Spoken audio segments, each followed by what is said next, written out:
Well, I've gotten us started here live, so I'm recording, and hopefully we'll have a few more joining us as we move along. Hope everyone is doing well. We're getting to the close here of our semester, and it's certainly been one different than any that I've been involved in before.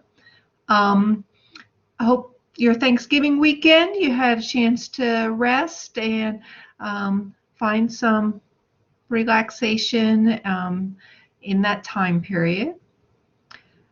To warm up today, I have our prompts on the board here, and I'd love to kind of hear back from you of some things that you may have gained through this fall, even though it's a type of semester that we sure hope we don't have to do too many times again in this way. But thinking about what COVID has brought to our communities and our personal circles, what are some types of things that you may have been pleased to learn about yourself? Or what routines or new habits were you forced to adopt that you may like to keep continuing when we return to normal? And or what's been a source of strength for you? So as you're thinking about those, let's also go ahead and turn on the mics and or the chat board and throw out some answers to that before we jump into some of our other material. So what have been some strengths or habits or routines that you may not have adopted before that you're using now?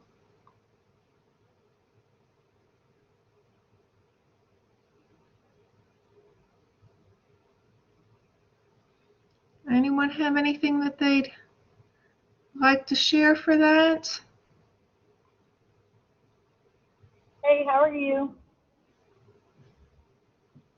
Can you hear me? Forgot to put my headphones on there. Candace, are you able to hear me? What would you share with us?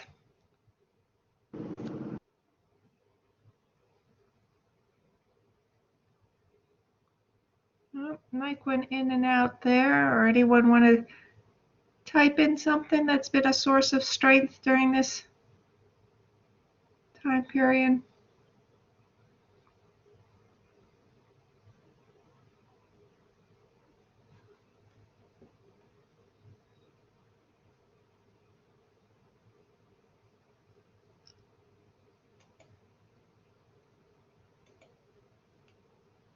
All right, looks like we've got a really quiet class here today. Hopefully you'll feel more clear. Okay, so Candace, mic's not working. Go ahead and type in for us then if you feel you've got responses there.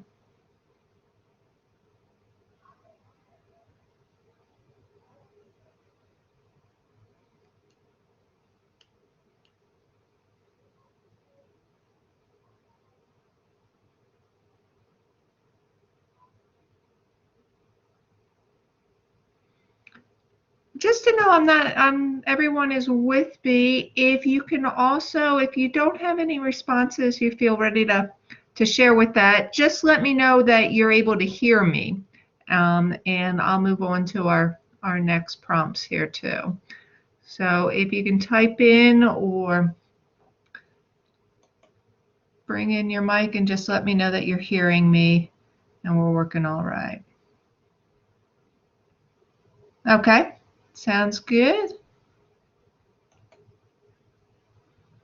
Others with me? Okay, excellent. I've got a couple of you. Okay, so Candace here. So feeling a different sort of strength with being separated from people. So our forced isolating from people that we're closest to, and that we've really found some new resiliency with how to connect with people. Excellent. All right, it sounds like Vera's with us. Okay. So some of these things with COVID, we are going to hopefully be able to have some strengths we take with us as we definitely look forward to sometime, maybe still in the distant future, us returning to still normalcy. Our snapshot today, we're going to move on with talking about, from our positivity journals. We're going to walk through what our last assignments are, and the bulk of what we're covering today is reviewing for that final exam. So, our upcoming tasks, we don't have many. Today is the day that you are submitting that self-reflection and exploration paper, which I've also referred to as your final project. So it's the final one that you're submitting. It's due today. It is worth, like our other projects, 100 points. So I am strongly encouraging you to submit something so that you can get credit, partial credit, or if you've been working on it since we've started talking about it back in October, and that you're ready to get the whole thing in today. I say that because yesterday was the last day that I was accepting late work. We're in our last week of the semester, and I build it in that way to ensure that I have time to meet my deadlines and get your grades in by deadline. If for some reason you have something that you want me to know or respond to, so your concerns about late work or have any questions about that deadline, I need you to contact me as soon as possible. But that was the expectation we put in from the start of our semester, that November 30th was the last day I could bring in late work. So as you see, submitting your project today is going to be important because I do not have built into my schedule a plan to grade things that come in after deadlines now. And our last deadline is today, along with that final exam. Final exam is also out there now, ready for you to be working on that. It opened up this last week and closes December 8th. You'll have 3 attempts with that. So just like our midterm exam. This one's going to cover all of our modules. Are there any questions about what we have to finish up this semester? And if you can turn on your mics or type those in, or just let me know that no questions yet.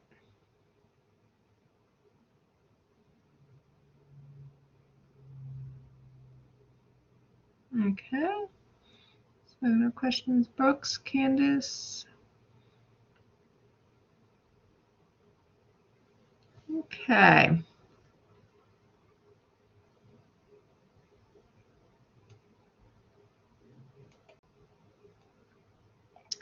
We have our last scheduled class meeting next Tuesday.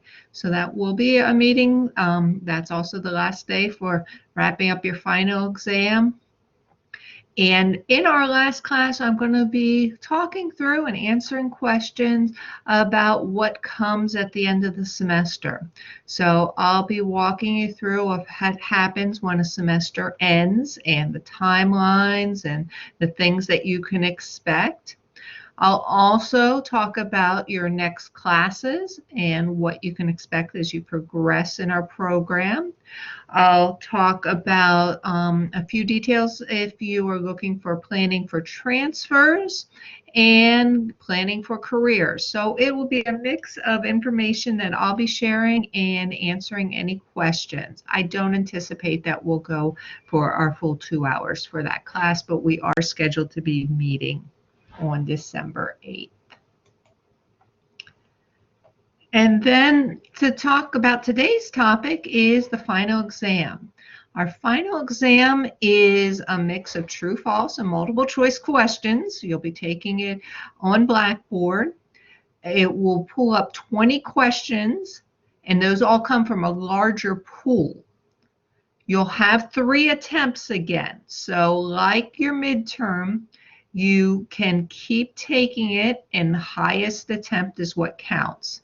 The questions might look similar, Some might be a match from your other rounds, but there may be new questions each time. And that's because there's a pool of 80 or 100 questions that those 20 questions are pulled from.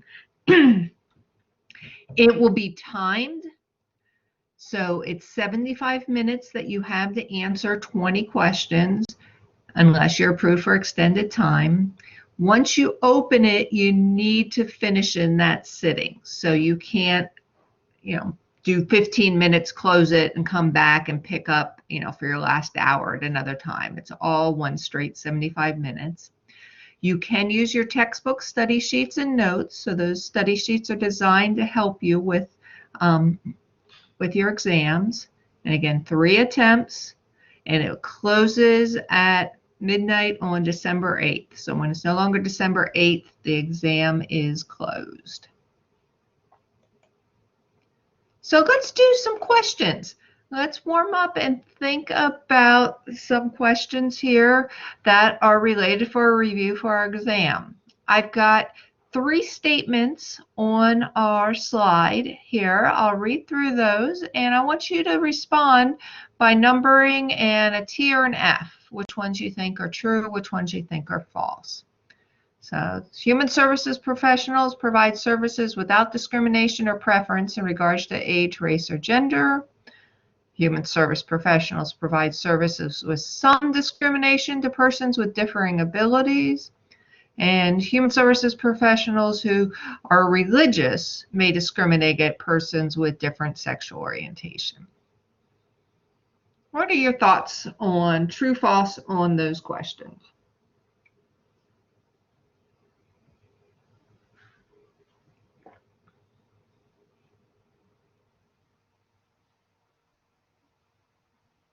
All right.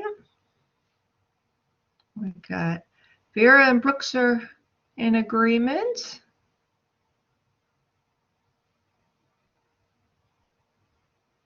Anyone else want to test themselves?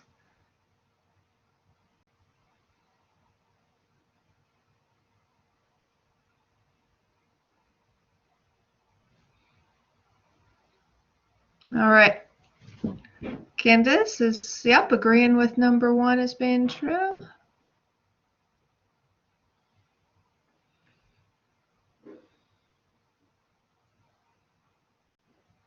All right.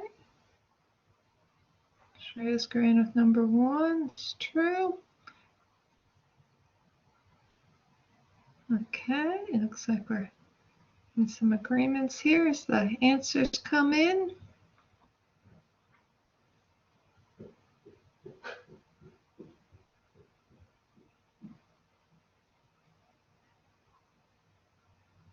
All right. Any last things coming in? There we go. So the first one is true. Human services professionals are going to provide service without discrimination for age, race, and gender. The next 2 are false, because we will also not discriminate based on abilities or someone having a disability, and we will not discriminate based on sexual orientation. That is part of our practice. So it looks like those posting answers, we're all in agreement there. Let's try these 4. Empathetic people can accept people with differences and can communicate a sense of acceptance. So that's if we understand what the word empathetic is. Self-efficacy is your belief in how others view you. So if you understand and remember what self-efficacy is. Paraprofessionals and counselors need competency skills and social justice perspective. And number 4, both your maturity and the importance you place on the job are often judged by your professionalism. So what do you think on those questions?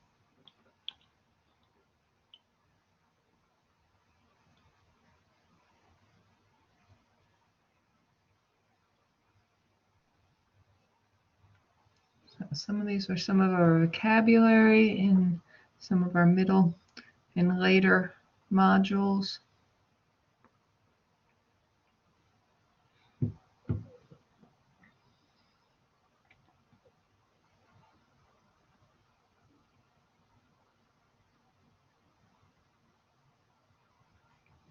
Okay, getting some agreement on number 1 here.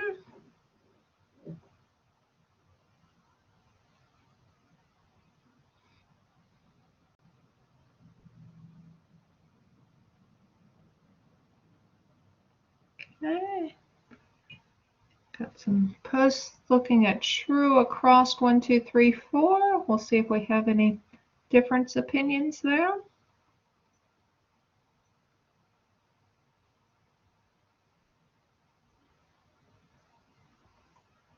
All right.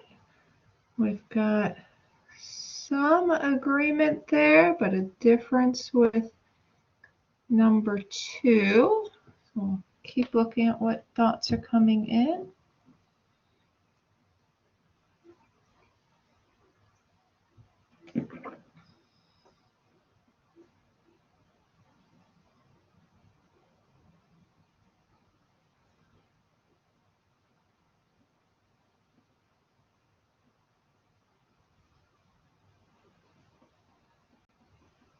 Any other thoughts on this one?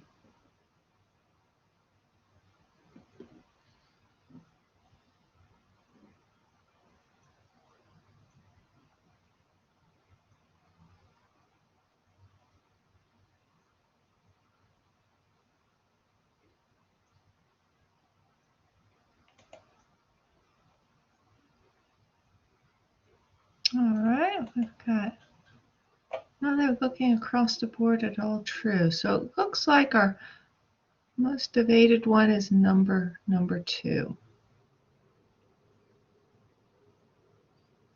Let me walk through some of these. So the first one is if we understand the word empathy, and the definition really is what's posted there. So empathy is about accepting people with differences, communicating a sense of acceptance. So empathy being different than sympathy or pity. So number 1 is true. Number 2, we had some differing thoughts on self-efficacy being your belief in how others view you. That would be external, giving an opinion externally onto yourself, and that's different. So number 2 is false. Self-efficacy is based on your internal belief in your abilities and your effectiveness to carry out your skills, your sense of yourself. So number 2 is false. The word self-efficacy is based on an internal drive and sense of yourself. And then number 3 and 4 are true, that we do need to have competency in social justice, and that your sense of importance you place on a job, the maturity you bring to a job, that's going to be looked as your professionalism. So how you are carrying yourself as a professional. So on this one, it is true, false, true, true.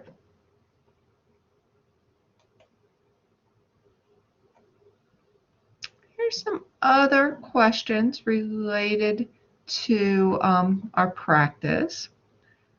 One is it is appropriate to be friends with the client? 2, how you view yourself does not influence how you view and treat others. 3, a human services professional can refuse to work with someone who is transgender. So let's think about how you reflect on those statements and whether those, based on what we've covered in this class, are true or false.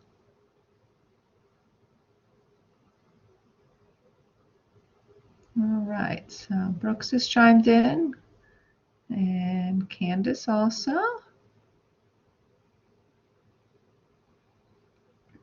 So far it looks like we have a false across the board. Any other challenges to any of those, whether these are all false or any of them true? All right, again, agreement on all false. Well, let me jump in on this one.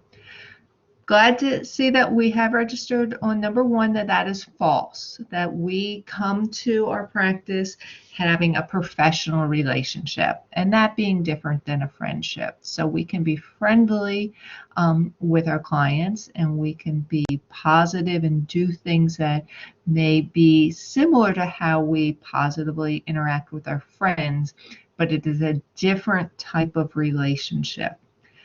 Key thing is when we interact with our friends, we anticipate and assume and expect there's going to be a give and take, a back and forth with friendships. And that's not the role in a professional setting. So as professionals, we don't expect to be getting back from our clients the same sort of regard and supports that we do from our friendships. And that's important to know. It's also important for our clients to know that we have a time limited for working with them, so that they also deserve and need natural supports. They deserve and need friends in addition to the professionals that may be supporting them. Number two, we had chimed in as false. That one, the key word is influence. And how you view yourself does not influence how you view and treat others. And we put the reverse. If we took out the words, how you view yourself does influence how you view and treat others. That's correct. So the word not is the one that trips up that one. So that our sense of the world, sense of our own identity, we are going to be bringing that with working with others. So that one's also false. And a human services professional can refuse to work with someone who's transgender. I'm glad we also are saying and seeing that as false. That would be discrimination that we don't practice in our profession. All right, we have 4 more longer statements here. I'm going to read through those and we'll see where these play out. Societal attitudes are changing as well-known individuals demonstrate that having a disability does not mean a person is disabled. So this is, are there people being more public, more in our communities, demonstrating a disability not being something that is holding them back? So true or false? Second one, culturally competent helpers are able to establish rapport, so establishing a connection with clients in culturally sensitive ways. And a culturally competent helper are sensitive to the influences of the isms, racism, sexism, heterosexism, discrimination. And number 4, culturally competent helpers identify personal cultural biases. That one's a little bit on the terminology there. So see, as you read those, what you think.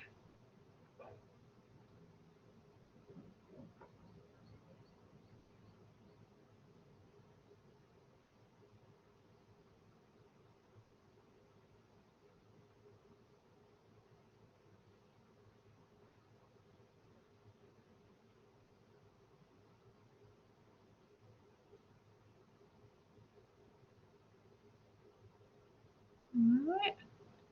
Anyone else want to chime in on this one?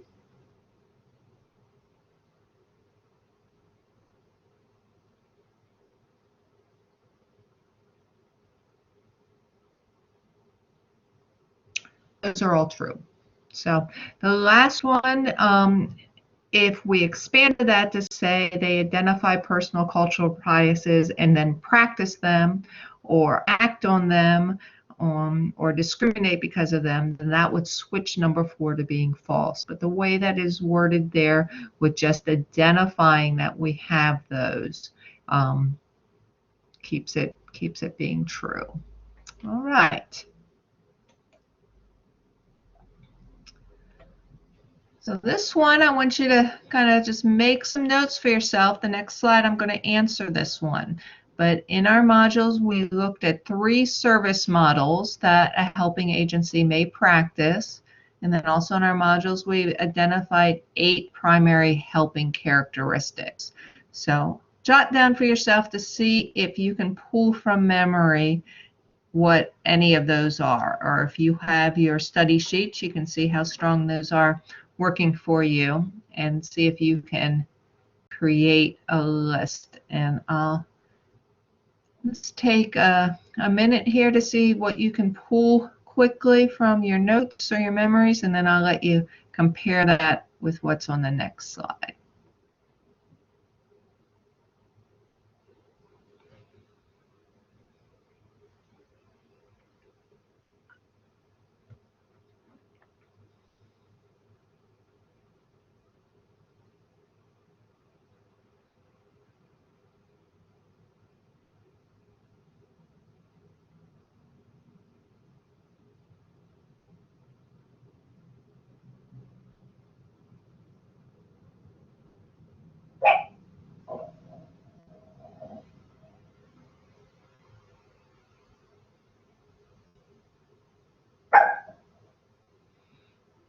My dogs want to join in the excitement. All right, so let's see what came to mind with those.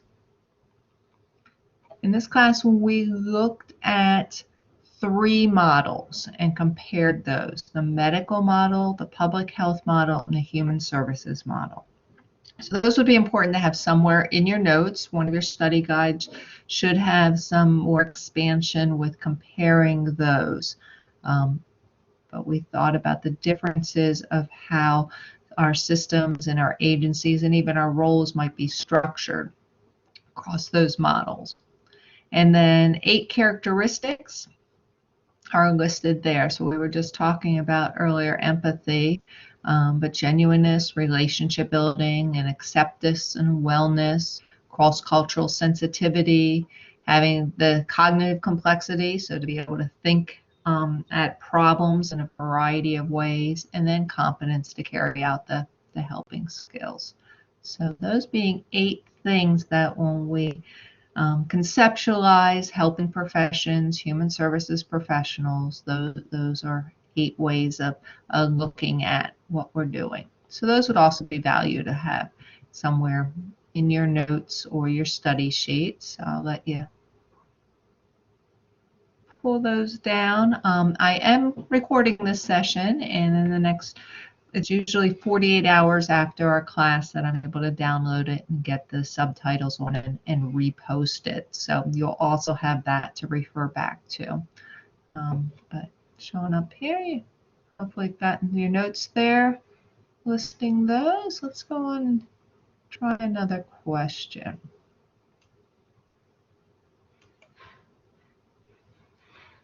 Which should a professional not practice? And I have 6 things there. Should they, 1, recognize your stressors. 2, ask for help when getting behind. 3, ignore stress and just push on. Dress professionally according to the agency's expectations. Catch up on your email and your phone while you're in a business meeting. 6, open confidential files or mail of your colleagues. So which ones of those 1 through 6 are things you should not do? All right, so Brooks has chimed in on 3 of the 6. Who else would throw out an idea?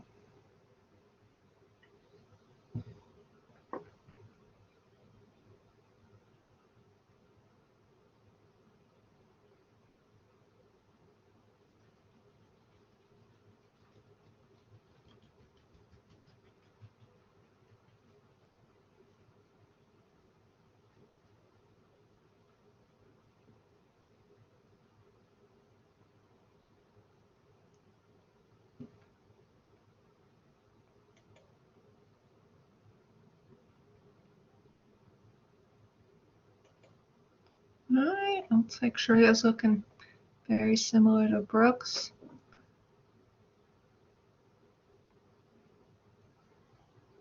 So with they've sounded out here is number 3, that you should not ignore stress and push on. They've also chosen that you should not catch up on email on your phone while in a business meeting.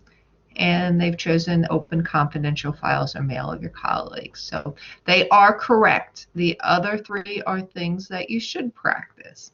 So ignoring stress and pushing on while we'll also be juggling deadlines and things that are hard for us to step back from when we're professionals. We need to balance that out with our self-care, because our stress is only going to mount further and will cause us harm and the people that we're working to assist. So it should not be ignored. And then the other ones we picked here. Number 5, catching up on your email and your phone while in a business meeting. While multitasking or staying up ahead on your email is an importance, doing it when you should be fully focused in on the meeting is not acceptable or expected. So number 5 is correct, that's also something we should not do. And then number 6, opening confidential files or mail of your colleagues. So while we do have access to more things at our agencies when we are also working there, confidentiality applies on a need to know. So your colleague's caseload or their mail would not be things you should be working or be in. You would only be doing that if you had been assigned to be covering their cases while they're out, but otherwise should not be. So good work on that one. Let's try some more true false. So true or false, our mental health systems have not changed during the past century. Number 2, Dorothea Dix advocated in the 1800s for the government to provide better care for persons who are sane and being held in prisons. During the 1940s, the state and federal governments implemented efforts to train psychiatrists, psychologists, and social workers. So what do we think on that one?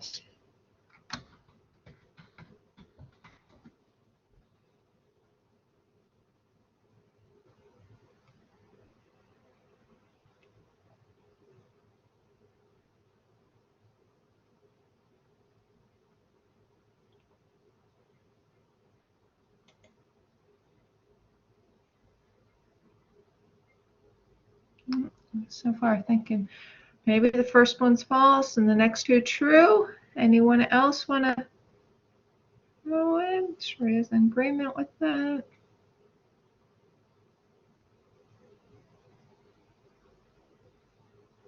Right, so number 1, that is correct. Our mental health systems have drastically changed in the last 100 years, or the past century. And we also are looking that we are even currently living in a time that we're going to see some significant changes happening. So mental health and demands on mental health in our communities, we're seeing a lot of attention growing and mounting in that right now in our current situations. We're also seeing some changes happening to it right now that we anticipate might still grow when we return post-COVID. One of those is that we're seeing a lot more happen with telehealth, doing things with technology and finding ways that can be effective, finding which ways that we may want to get away from it when we have the opportunity. So, but we're expecting some of that telehealth is going to still continue, and that's a big change for us. Dorothea Dix was an important historical figure in the 1800s for an advocate for things that have led to our current modern mental health systems. And then the 1940s was another big push for when our federal government pushed efforts so that we could get a strong workforce of psychiatrists, being persons with a medical license, working in mental health. Psychologists are persons with a PhD, so a doctorate level, but not a medical license with mental health. and social workers being one of the helping professions that are supportive for the wraparound care. And we learned a lot more about social workers last week when Michael Thull was here. Right. Psychiatric medications include which of the following? I've got 1, 2, 3 there. The term antidepressants, antipsychotic, and narcotic pain medications. Remember, psychiatric medications are things that a psychiatrist may prescribe, a psychiatrist being a medical doctor who specializes in mental health and psychology. Which of those are psychiatric medications? All right.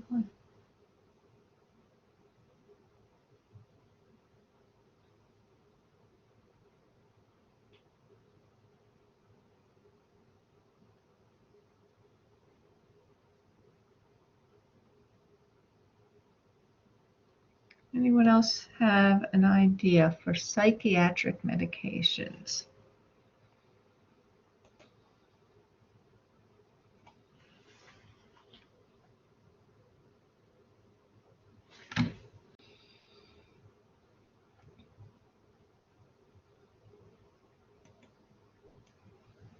This one sometimes can be confusing. All three of them actually might be, depending on their uses, be considered psychiatric medications. The first two are the common ones that we look at, but narcotic pain medication may also be part of a psychiatric treatment. All right. True, false. Here's some descriptions of those three models that we reviewed during this class. A public health model views mental disorders as a result of malfunctions or pressures by the environment, created by the environment or society. A human services model is concerned with the interaction between the individual and the environment and stresses the need for balance. And the medical model assumes that mental disorders are diseases or illnesses that impair the ability of the individual to function. True or false? Which of those are true and which are false?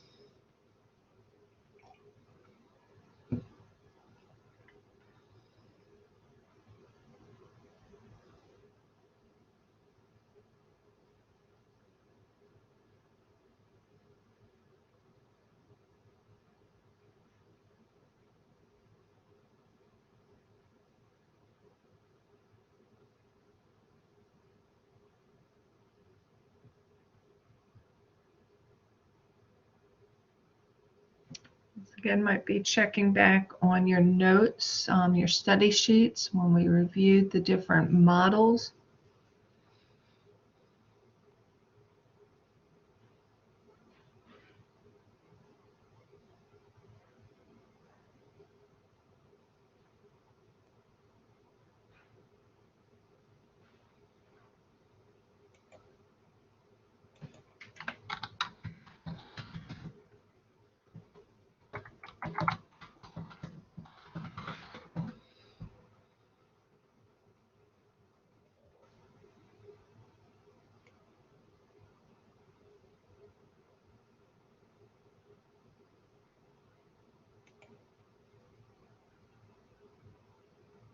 All right, anyone else thinking, are those accurate or inaccurate descriptions?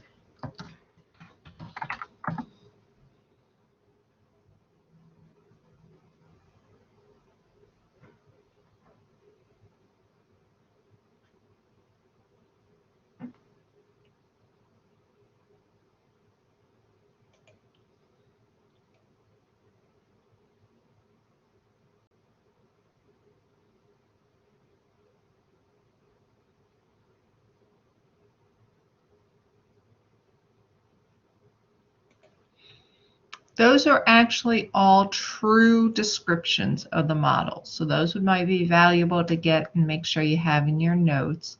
And they show the distinctions between the models. That public health model is looking at things that are created by the larger environment or society that might be putting pressures or causing some disruption with someone's functioning. The human services model is going to look at how the individual is in that environment. So public health is going to be looking at the larger groups.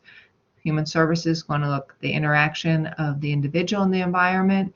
The medical model is going to look that there is a disorder with the mental health or the physical health that's impairing someone. So the distinctions being that we might take a problem like substance abuse, but if we're going to approach it with a medical model, we may just treat it that there's something imbalanced with the physical body. So we might then treat that with more medications, or like a physical doctor might be giving a physical health review of the problem. Public health might be looking, well, as an environment or a society made someone at risk for using. So their access to substances, their modeling for those substances, or the behaviors to readily options within our community. And then a human services model is going to drill down just to that specific individual and look at what's that individual needing to balance their use and decisions and needs for using substances healthily or unhealthily. So we can take the same problem but have different ways of solving it. All right, true, false. Here's some other statements that we've covered at times in our class. So when you complete your AAS degree, you can provide clinical counseling, true or false. Almshouses were historical houses for the poor. Dorothea Dix advocated for humane treatment of the mentally ill. And number 4, sexual or romantic relationships with current clients are prohibited. True, false.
All right, got an idea that most of those are true except for number 1. Who else has an idea on that one?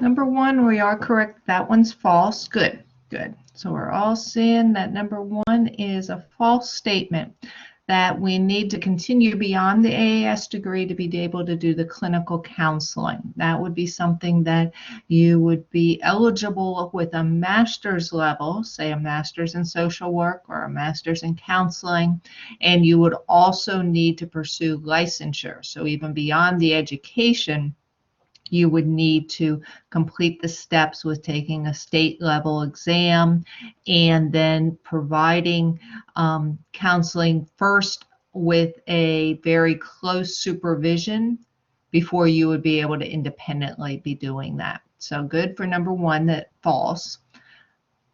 And then the other three are true. So those are almshouses being a term, another part of our vocabulary. It was part of the something that was set up historically about 150 years ago. Again, number three is on Dorothea Dix, and number four, that's correct, that we don't get into sexual or romantic relationships with our current clients. We could also take the word current out of that, and that once we've had the type of relationship that you have professionally with a client, you should not be pursuing then later sexual or romantic relationships. All right, true, false. We got some longer ones here. Let's work through these. They've got some important ideas in those. Human services students, when participating in your field work, you must adhere to the ethical standards for human services professionals, and failure to do that may result in termination of your placement. So is that true or false? Next one, human service professionals protect clients' right to privacy and confidentiality, except when such confidentiality may cause serious harm to the client or others. Is that true or false? And then the last one, human services professionals do not advocate for social justice. What do you think about those three?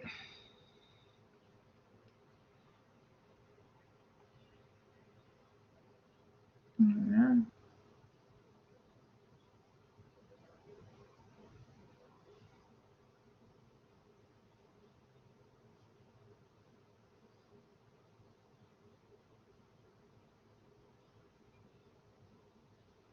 And those who have chimed in, that is correct. The first one is true. We do have, as a profession, ethical standards, and you begin practicing those upon your internship. So you're expected to know those. You'll actually, as part of your fieldwork placement, sign off that you've read and understand those. We, in some of our later classes, dig into those a bit deeper. In this class, they were introduced to you in our last module.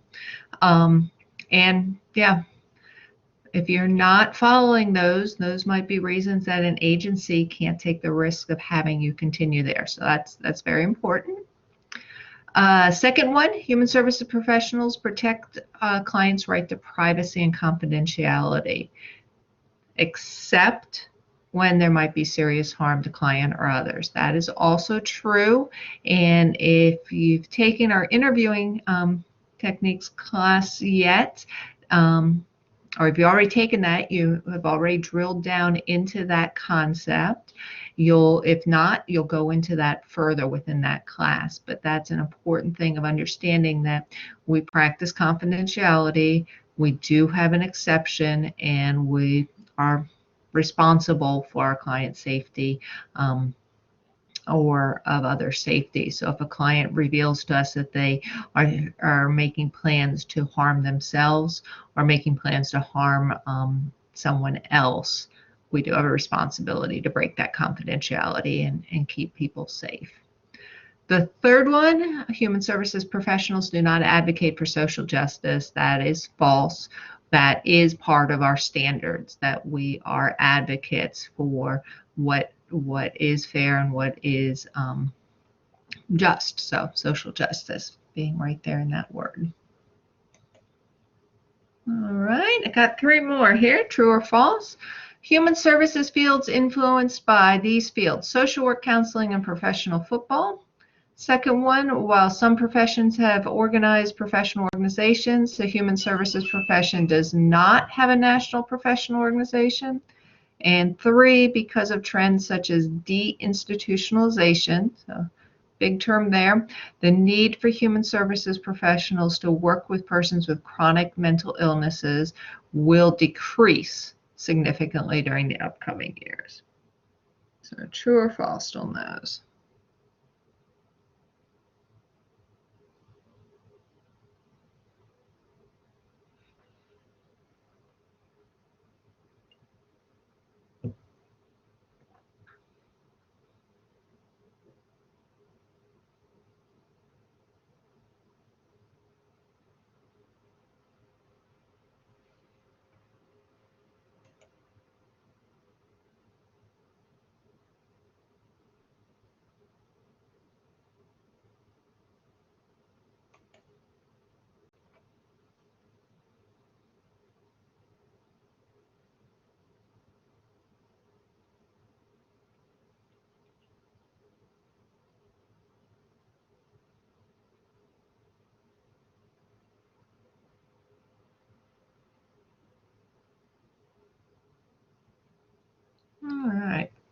Vera's first to chime in on that one.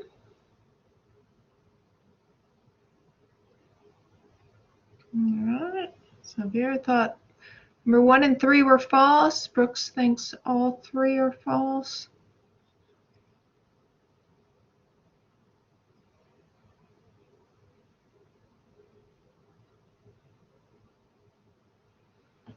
So number 1, if we took out the word professional football and put something else in there. So we are not influenced by professional football, but we are influenced by fields such as social work, counseling, rehabilitation. Could be also something that would be placed in there, but not professional football. So that one is false for that word. Second one, actually Human Services does have a national professional organization.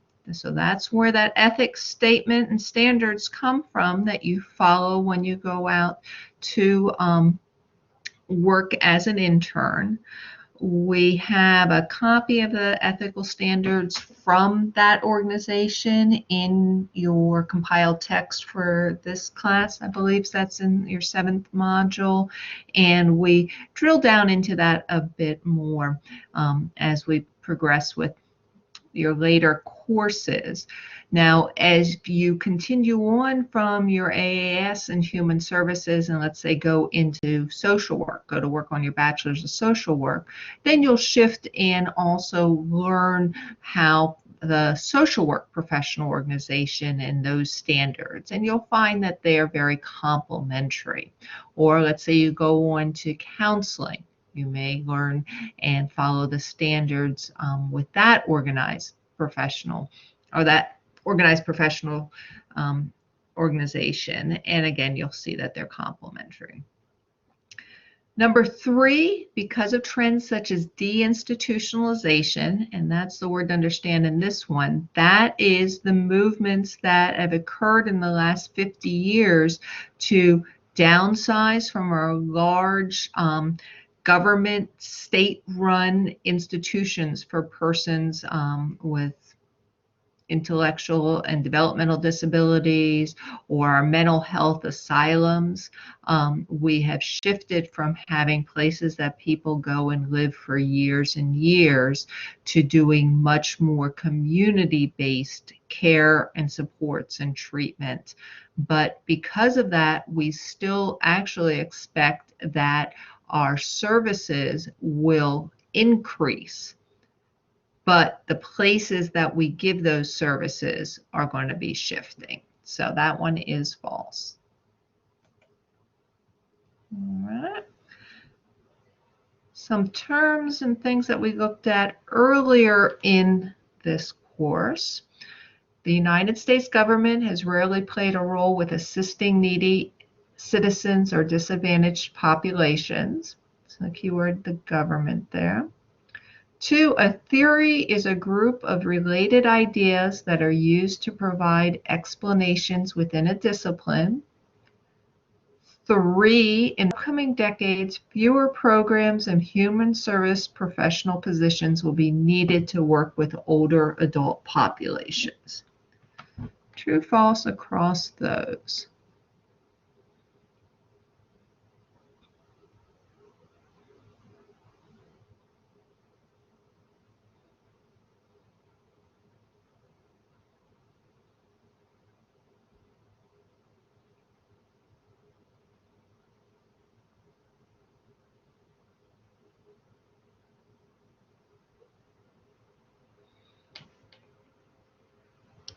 All right, we got one suggestion. The first one's false, the second one's true, and the third one's false. Anyone else have ideas before I talk through those answers?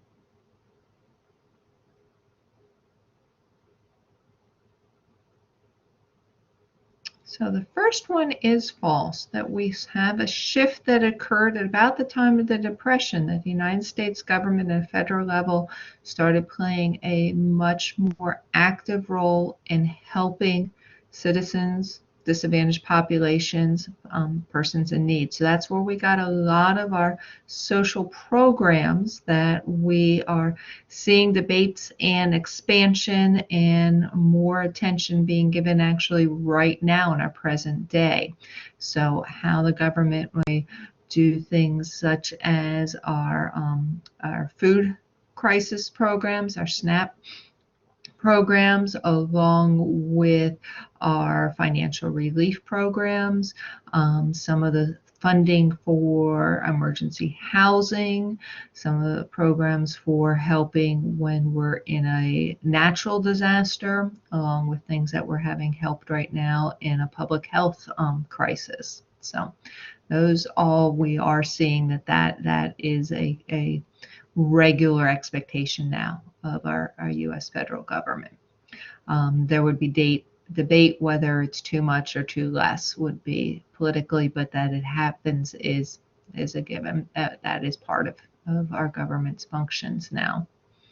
Second one, a theory is a group of related ideas that used to provide explanations within a discipline. True, that's an exact definition, a good short one sentence definition of what a theory is.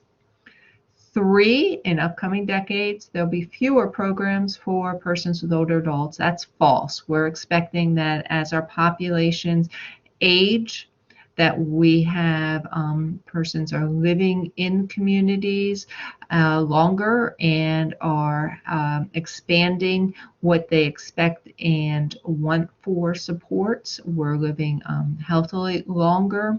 So we're anticipating that that's going to be a growth, not a decrease. All right, here's some questions from our first half of the semester. If we remember, the final exam does cover all 7 of our modules. So number 1 is stress is always negative. 2, exorcism is an antiquated theory. So keyword antiquated. Number 3, active listening is an example of a micro skill, so knowing what a micro skill means. And 4, human service professionals make independent decisions regarding their roles and clients when they're facing legal, ethical, or other similar dilemmas. So the key word there, independent.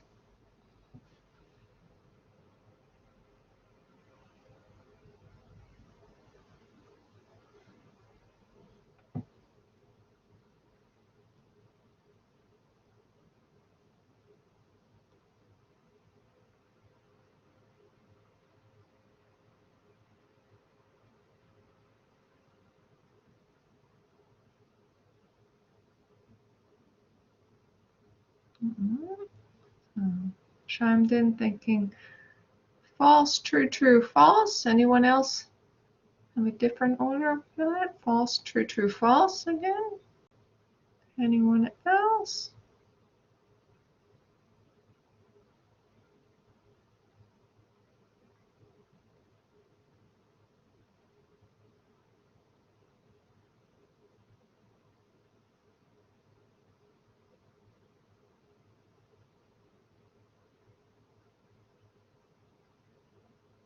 And those responses are correct. Stress can sometimes push us in a way that can be positive. So it's a human reaction. So it sometimes can give us the physical ability or the mental capacity to do something we couldn't otherwise, or might motivate us in a way that we would not have been otherwise. So sometimes it can be positive. It's the chronic stress that we are concerned about. The next 2 are both true. Those are examples of defining what an antiquated theory might be. The key in that word, antique, starts the same way. So an outdated theory, and a micro skill being a smaller skill that we practice. And then the last one, the key word that I was giving there is independent. when we're facing legal or ethical situations, we'll work within the context of our agencies and with our supervisors in collection with our clients to be making the best responses. Got a lot of these true false ones here. We'll change it up as we go along. This one, a thorough theory. I give some words there of what it is. Second one, negative baggage because it was in the past. It shouldn't be affecting a new professional. And three, human service professionals disguise their own cultural backgrounds. And they recognize that their backgrounds might get in the way, so there's a reason that they let go of the personal values. So read those through and see what you think of true, false.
I guess there might be a lot of words in these that are tripping you up. That first one's true. Those are how you would look at a thorough theory. So you can just add that in your notes. That one is true. Second one, negative baggage, it is going to impact us. We can't stop it. So just because in the past it should not affect us, it's whether it is going to negatively or positively affect us or neutrally affect us. But just saying, well, it was in the past, it should not affect me, so I'll just ignore it is not the answer. With that it is going to be part of who we are because it's part of our life experience. And then the third one is that we bring our whole selves to our practice. So that includes our cultural backgrounds, beliefs, values, and biases. So we are going to recognize that we can't let go of those. They may also drive us. Also our reasons of wanting to do human services. What differs is that we also are open to recognize that they are not the only experience out there. So that when we are coaching and helping someone else, that their background, their beliefs, values, and biases may differ from our own, and it doesn't make them more or less right. All right, let's skip through that one. I want to get into, we also in this class talked about things for setting up our academic papers. And which of the styles do we use in human services? I've got 5 ideas up there. Which one do we use when setting up our papers? One should stand out more than the others. One of these things is not like the other.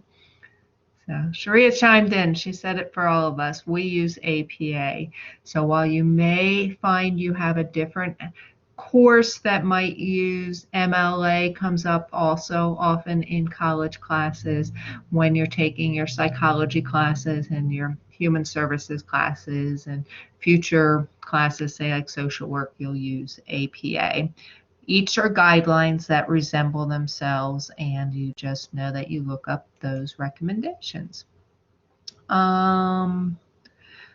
Just want to, on this list, highlight number 3, to remember that locus of control identifies who you believe controls your future.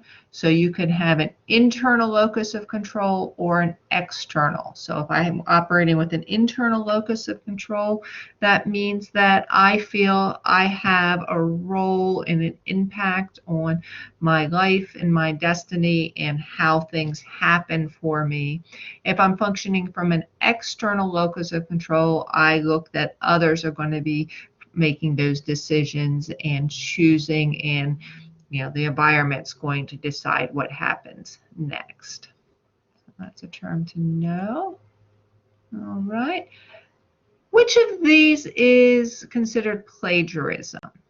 So turning in someone else's work, giving incorrect information about a source, failing to put a quotation in quotation marks, copying words or ideas from someone else without giving credit, copying a whole bunch of a source and putting it all in your paper. So, 70, 80, 90% of your paper being from another source, even if you're given some credit. And 6, changing 1 or 2 words from an article when you find online and then don't give credit because you change the words. Which of those are examples of plagiarism?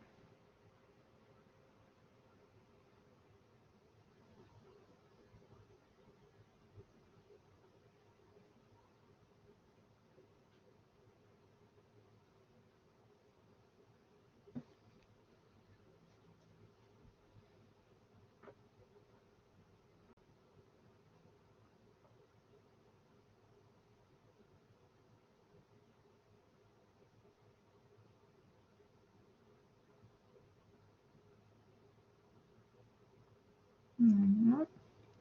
So Sharia says all 6 of them. Vera says number 4.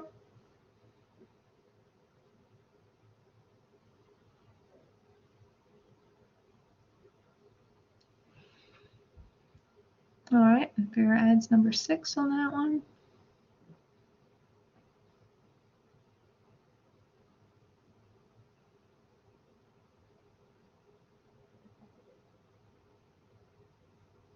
All right. We actually look at all 6 of these. Some feel more blatant than others. So sometimes we put more judgment on others as just humans, but all of those have a way that we are taking credit for work that's not our own. So number 5 sometimes trips people up, but if you're writing an academic paper and pulling together the idea, if you're doing a research paper, while it may not be your own research, that you should be pulling multiple sources and synthesizing those together. If you just pick up, John Jones's paper and he did this research and you're going to cut and paste most of it into yours, say, I read John Jones's paper and then here's my paper. You're really kind of putting a title page in your name on someone else's work. So you want to be looking at all of these are things that we are not going to practice. We're not going to practice the plagiarism. Just a few other ways to look at this and the details about APA. True or false, you can change the wording of a sentence from an article and then you don't need to include a citation. Double spacing is optional. And 3, you can choose any font for your paper. True, false on those.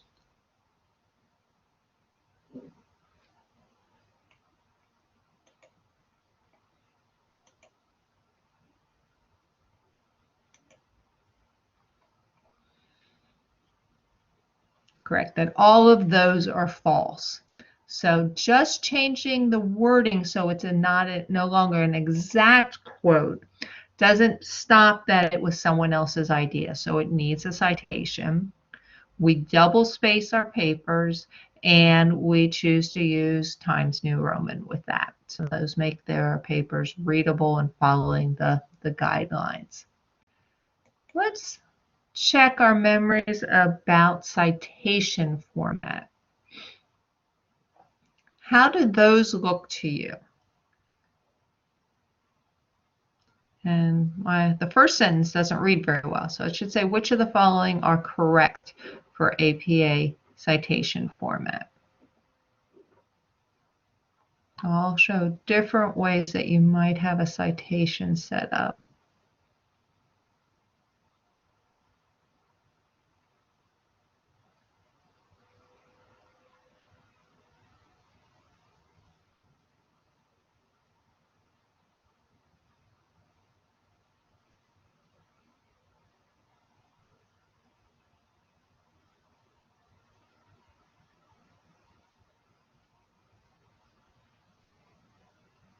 So if you remember, citations are what's in the body of a text of our writing.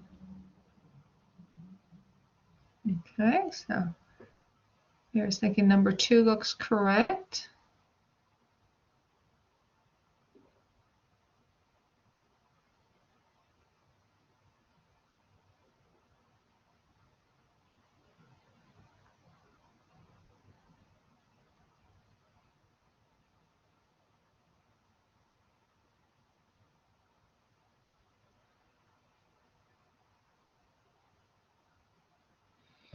And in actuality, all of these show a way that we can give credit back to Smith on his 2010 article or source.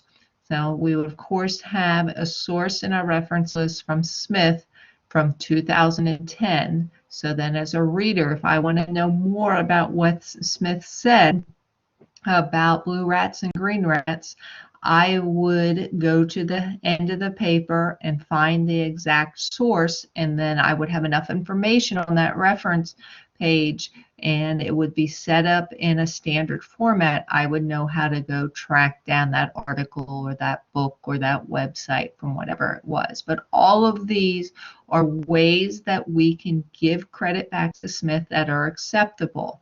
Some of them are a direct quote, some of them embed and use reference as Smith as the noun in the sentence, or number 2 just gives a sentence that shows us where we got that. So those are all correct. Here's what it might look like that if we listed a source on our reference list. But there's some problems with this. What jumps out to you that is wrong here? If this was on a reference list and we were using APA format, what is wrong?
And if we start out, the first thing that should be out here down the list should not be the year. it should be the person who did the article. But we wouldn't use in this order his first name and last name. We'd want Smith to be out here, then a comma and his first initial. Then we'd want the year. We got some problems going on with the capitalization here.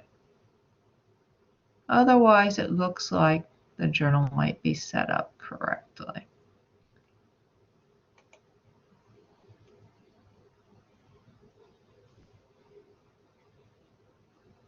Anything jump out to you as missing or wrong with this one?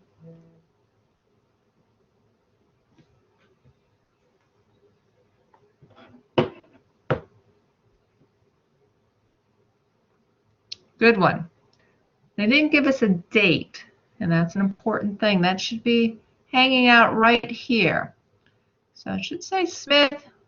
We'd be using initials here, and we need the date. So if this was from that citation we looked at earlier, we'd want to know the date so we know exactly which Smith article. Capitalization looks a little off here. So you might have had a different title happen. Let's take a look then. Other than missing the hanging indentation, and I actually thought on my original slides I had that, this is what we'd be looking at. Last name, initials, we've got a year, we've got the title, correct punctuation, we have the name of the journal, the volume, the issue, and the pages. So other than missing a hanging indentation, this is what we'd want that looking like for our reference list. Best thing to do is just to have examples or a quick place that you can go and compare. So your textbook can be a cheat sheet for this. Your study sheet, if you got those written down as examples, but whenever you're taking on your papers or having it double checked with a tutor to know that there's specific rules that we set up, and that way we can consistently end our reference list. If you remember, Smith should be part of an alphabetical list, so if there was more than one source, we would have the alphabet A through Z, and Smith would fall in with the letters before S coming before, letters after, and would be by their name. All right, so that brings us to the end of what I had set up to practice through some of the key concepts and some practice questions for our exam. The exam covers all of our modules. So remember, you have your study sheets in your textbook. You have 3 attempts. It'll be a different selection of questions from a pool that you'll be answering. You'll be given 20 questions that are true, false, or multiple choice. You'll have 75 minutes to walk through your answers. And taking it more than once only helps your grade because it's the highest attempt. You get 3 attempts. Remember that if you're taking the exam, you're going to want to do it at a computer versus doing it on a phone. Phones use internet with a static, so it will kick you out. It does kind of the flow, stop, start, start, start, and it will unintentionally, or it will, I don't know if it's the internet's intention, but you will get kicked out of an exam before you finish it if you attempt it on a phone. So know if that happens, make sure that you get yourself to a computer that is set up that's connected to the internet. So if you don't have one, to make arrangements with the library or at a computer lab to come in. We do have those safely set up on our campuses that you can make arrangements for. Your project, self-reflection exploration paper is due today. That's the one that you have different parts you choose to complete That's one where you also summarize your one-on-one meeting with me if you did that step. I encourage you to submit something. I'm no longer accepting late work after yesterday, so that is due today. And then the final exam's open now, so make your plan of when to get that completed by December 8th. We will be meeting for class next week. I'm going to be answering questions and giving you information to launch forward from this semester. I don't anticipate next week will last for the full scheduled time block all the way. It'll probably be an hour-long class, and I'll be available for individual meetings then at the close of that. Today's class, I have recorded it, so if you want to go back or see any of these, practice questions or help with any of this for reviewing before you take the exam, that's going to be available in the next 48 hours. I'll be posting that on our class site.